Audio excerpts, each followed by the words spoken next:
वो उस वक्त के हिंदुस्तान के सबसे ताकतवर राजाओं में एक थे। ये कहानी है आज से 2300 साल पुराने एक राजा की, जिसने वो कर दिखाया जो दुनिया का कोई और राजा न कर सका था। उसने झेलम के युद्ध में अलेक्जेंडर को धूल चटाई थी। हम बात कर रहे हैं राजा पुरुषोत्तम की, जिन्हें ग्रीक्स यानी यूनानियों ने अपनी किताबों में पौरस कह के बुलाया। पौरस एक चंद्रवंशी राजा ययति के बेटे पुरु के वंश से थे। ययति का जिक्र आपको महाभारत आदि पर्व और भगवता पुराना में भी मिल जाएगा। पौरस ने 340 ईसा पूर्व अपने साम्राज्य की बागडोर संभाली।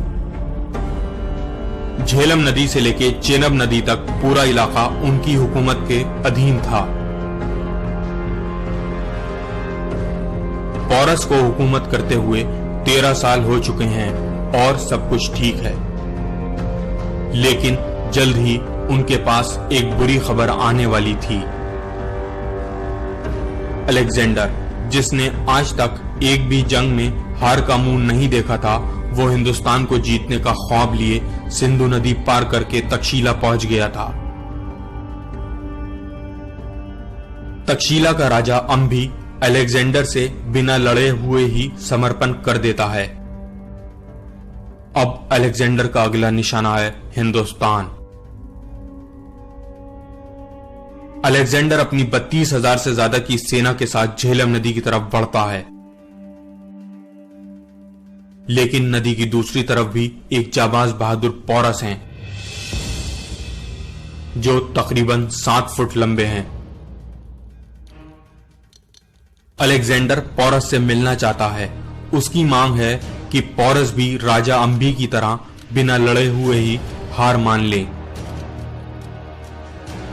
लेकिन पौरस हार की बात तो दूर, वो अलेक्जेंडर को ही चुनौती दे देते हैं। पौरस ने कहा कि अब मेरी मुलाकात तुमसे जंग के मैदान में होगी। इस तरह 326 ईसा पूर्व में झेलम का युद्ध शुरू होता है।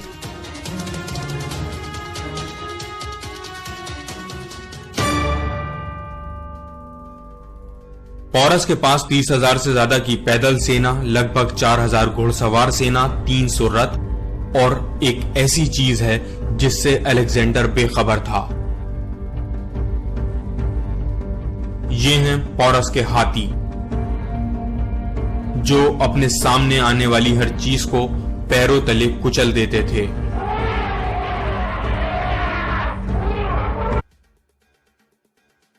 सिकंदर ने युद्ध के लिए जल्दी से अपनी सेना को तैयार किया। सिकंदर की सेना में अब तक्षशिला और अभिसार के भारतीय सैनिक भी थे।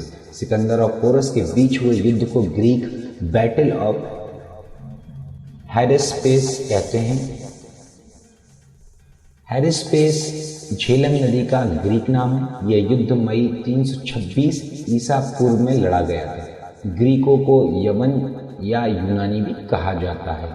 सिकंदर जब अपनी सेना लेकर झेलम नदी के किनारे पर पहुंचा तो दूसरी तरफ राजा पुरु अपनी सेना लिए तैयार खड़े थे। सिकंदर की सेना में जहां 50,000 पैदल सैनिक, 7,000 घुड़सवार थे, तो वहीं राजा पुरु के पास 20,000 पैदल सैनिक, 4,000 घुड़सवार, 4,000 रथ और 130 हाथी थे। नदी में पानी का बहाव ज्यादा था और उसे आसानी से पार नहीं किया जा सकता। सिकंदर ने फैसला लिया कि वो रात को कुछ हजार सैनिक लेकर नदी के उत्तर की तरफ जाएगा और नदी पार करने के लिए कोई आसान सा रास्ता ढूंढेगा। सिकंदर अपने चुने हुए 11,000 सैनिकों को लेकर झेलम नदी के उत्तर की तरफ चला गया और उसने एक ऐसा रास्ता खोज निकाला जहां से नदी को आसानी से पार किया जा सकता था। उधर जब पुरु के सैनिकों ने कुछ यवन सैनिकों को उत्तर की तरफ जाते हुए देखा तो पोरस ने भी उनका मुकाबला करने के लिए अपने एक बेटे को सैनिकों के साथ भेज दिया। सिकंदर ने आसानी से नदी पार कर ली और पोरस का बेटा अपनी छोटी सी सेना के साथ उसे रोकने में नाकाम रहा और वीर गति को प्राप्त हुआ। इसके बाद सिकंदर की सीधी टक्कर राजा पुरु से होनी थी। राजा पुरु ने अपने 130 हाथी सिकंदर की सेना के सामने चट्टान की तरफ खड़े कर दिए और पोरस की सेना के संगठन को देखकर सिकंदर हैरान रह गया। युद्ध में भारतीय हाथियों ने यवनों की ऐसी तोड़ाई की कि बड़ी बड़ी जंग जीतने वाले यवन लगातार 8 घंटे लड़ते रहने के बावजूद भी युद्ध नहीं जीत पाए थे। युद्धों में दोनों तरफ के कई हजार सैनिक मारे गए। कई ऐतिहासिक स्रोतों से ऐसा प्रतीत होता है कि इस युद्ध के दौरान भारी बारिश हो रही थी, जिसने युद्ध को और भयंकर बना दिया था।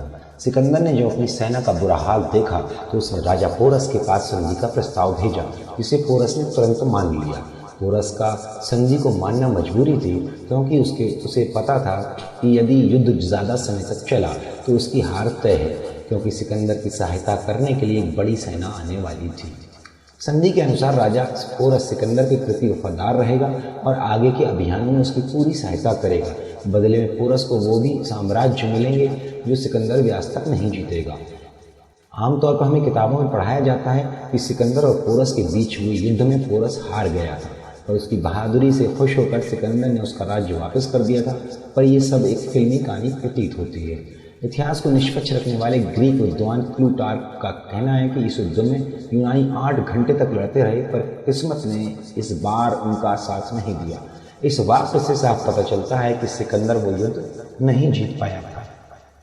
दरअसल सिकंदर के युद्ध अभियान के दौरान उसके कई चापलूस इतिहासकार उसके साथ रहते थे, जो उसकी सफलताओं को बढ़ा चढ़ाकर पेश करते थे, पर उसकी नाकामियों को छुपा लेते थे।